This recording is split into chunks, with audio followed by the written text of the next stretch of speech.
dunida oo dhan ayaa la yaaban sidoo kale warbaahinta caalamka iyo baraha bulshada ayaa laga hadalhayaa dhacdo ka dhacday koonfurta Suudaan. Neef ari ayaa lagu xukumay 3 sano oo xarig ah kadib markii uu dilay haweeney 45 jir ah. Dhacdadan ayaa la sheegay inay ka dhacday meel aan sidaasi uga fogeyn magaalada Akwal ee gobolka Rumbel ee dalkaasi koonfurta Suudaan. Maxkamad ku taala koonfurta Suudaan ayaa xabsi xukun ah ku riday neefkan orgiga ah oo la sheegay inuu dilay haweeneyda sida ay ku warantay warbaahinta caalamka.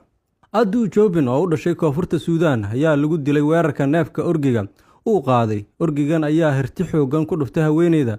Warbixinta ayaa waxa ay sidaasi ku daraysaa in haweeneyda ka hor inta aysan dhiman ay feeruhu jajabeen. Haweeneyda oo dhaawac ah ayaa isla goobta ku geeriyootay.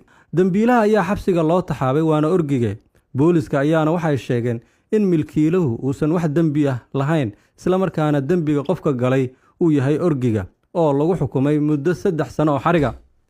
Maxkamadda ayaa sidoo kale amartay milkiilaha ariga inuu ku deeqo guriga dhibanaha laga geeriyooday waa haweeneyda inuu geeyo 5 neef oo lo ah si uu baroor diiq uga dhigo.